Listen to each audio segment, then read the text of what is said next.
Hello, and welcome back to another episode of our Rapid Chess Speedrun. We have been off for a couple of days. I actually just moved, you can see by the new background, and took me a little bit to get the new router. So we are jumping into a Queen's Gambit opening, and this is all stuff that I believe we've seen before in the speedrun. Knight takes there is more common, but Queen takes is a move. He will likely slide over to a5. Nope, he slides over there, which does prevent me from pushing e4. So maybe a decent idea by our opponent here. So probably just developing the knight is the natural move here.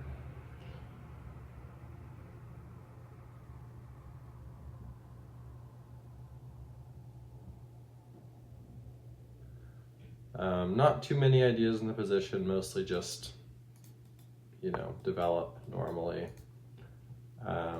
Might look at pinning the knight here.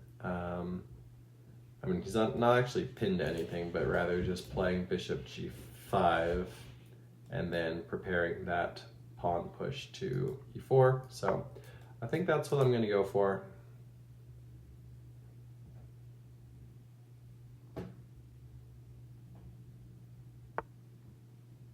Okay, he pins my bishop, or my knight. Let's go a3, see what he wants to do with that knight, and he does trade.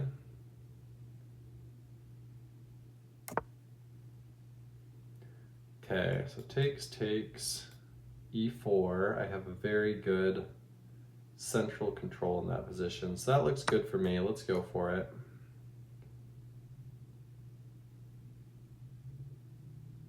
Once he takes back with the queen, we will see what to do from there.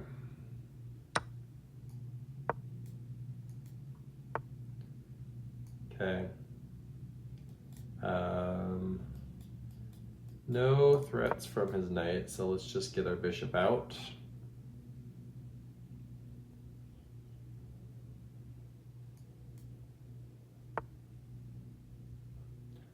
Okay, he's maybe preparing e5 here, so I actually might play e5 before he has the chance to.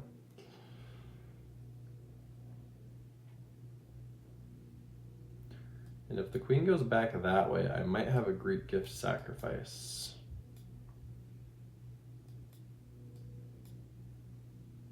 If the queen stays lingering around here, then it will not work.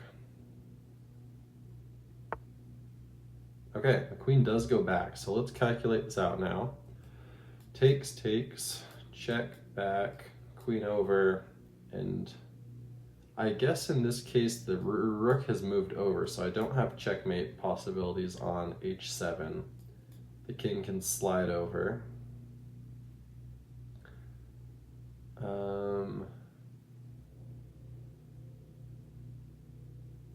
Actually, no, it doesn't work, so check there.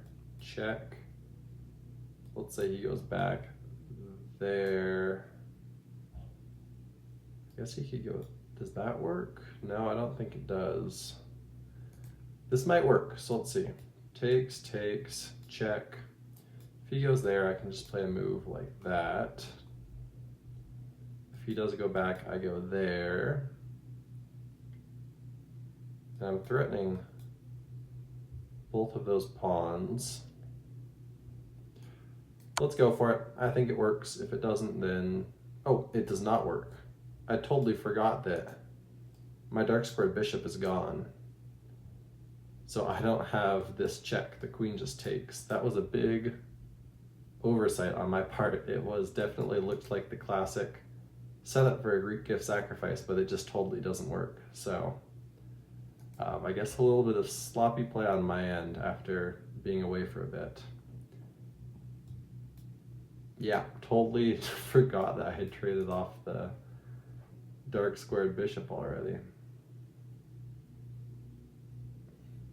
So once he takes, we gotta figure out what to do.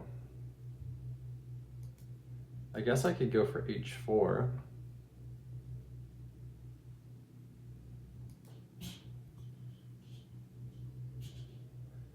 And that would have been interesting also if I would have started with h4 to then set that sacrifice up. Our opponent's taking a long time to think about it. Maybe he'll get spooked out and not take the bishop.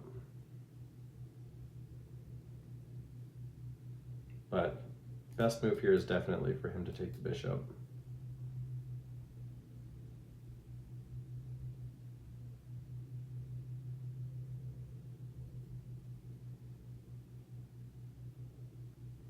After the game, definitely want to check if I was still back on d3 with my bishop. If I go h4 and he just plays like a nonchalant move like bishop d7, would the sacrifice then work? Because there my pawn would protect the knight. That might be worth looking into.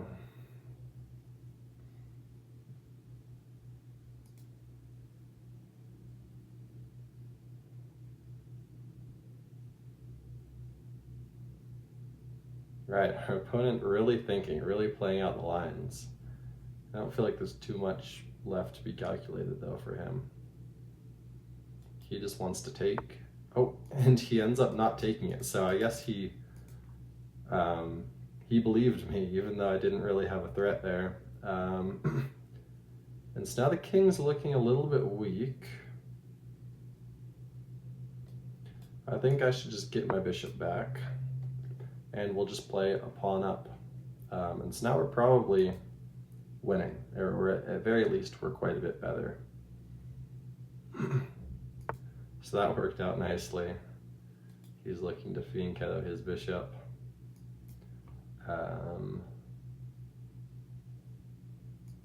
Let's castle.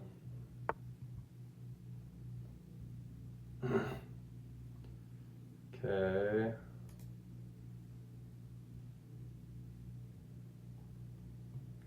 Trying to decide what the best square is for my queen.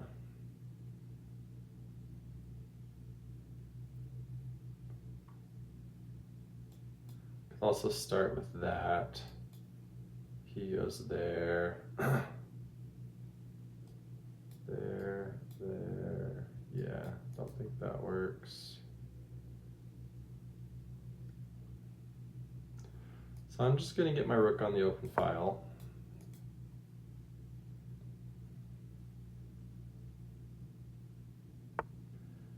Sometimes it's best to just play things slow.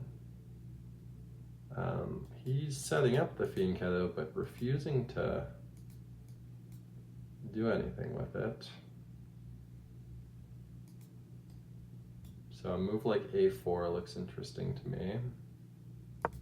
I like a4.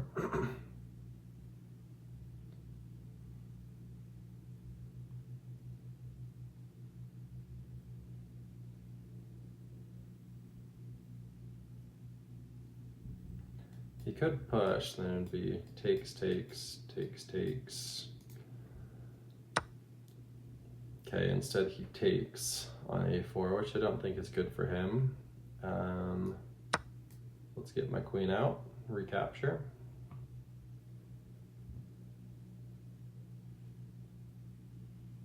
Now the knight's hanging, so he probably has to, well, that's a one way to defend the knight, but I don't think it works. If I play there, he has to move his queen. And his queen can go there. How do I win the knight in that position?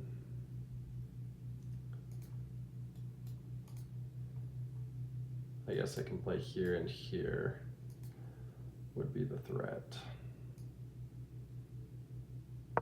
So let's do that.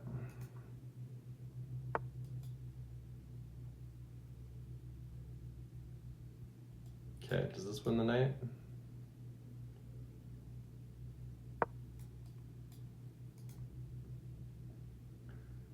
Does he have to move the knight? Trade queens? That might be the best path forward for him.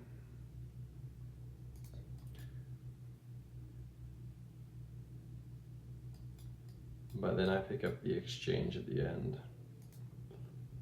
So, I think we're now definitely completely winning. So he goes for that. If I take, so it would be take, he would take the queen. I would take the queen, he would take my bishop. So I get a piece, he gets a queen, I get a queen, he gets a piece. Okay, so that's just trading off equal material there, so probably best off taking the queen and then taking the rook, so I at least win in exchange. Okay, and then now we try and convert from this position. Okay, never mind, we don't, he just resigns. So I had one blunder, I already know what that blunder was, and it was taking on h7, but our Way to turn the game around by exploiting your opponent's positional error. Working out for us. But yeah, 80%, so not a bad game. Opening with the queen's pawn, d5. So this is all normal. You are bringing your knight into play, yep, eyeing the central. Your better option was to prepare a bishop for Already development. Says this is you allowed the opponent to pin a knight to the king. That pin. I wonder if it wanted me to play a3 here. Let's see what would have been best. This prepares the bishop for development. Okay, no, it just wants e3.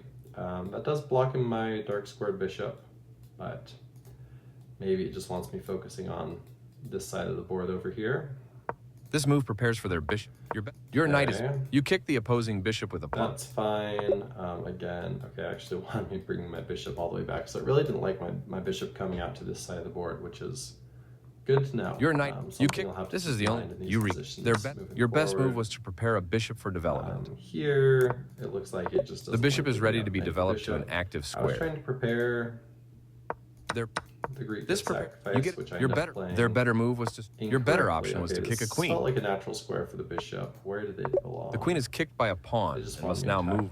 You get a chance. Okay. You're better. There was only one good move and you found it. They're better. You've just allowed your bishop to be taken without. Their better move was to move a queen to safety. H4 was a move I was considering. It looks like it is one of the top choices of the engine, which is not an easy move to understand. Looks like it also likes the idea of just setting up a battery on h7. That definitely makes sense. But yeah, so I was thinking h4. And if he just plays a move like this, I have this sacrifice now. And the Greek gift sacrifice works. Queen g8, yeah, bring queen over. He has to bring his knight back, but then I take there. He goes to the corner. And then, yeah, what's the best follow-up? I can go there. It just likes a rook lift, I guess. Go there. Let me play out this line. Check there. Oh, and then that picks up the queen. Okay. Cool. All right, anyways, he buys it and he ends up going king to f8. And so we're just completely winning in this position. We drop our bishop back, castle. And I think from here we played pretty good chess. And that will do it for the game. So thanks for watching. A bit of a shaky return after a few days off, but appreciate you joining me and glad we were able to pick up the win.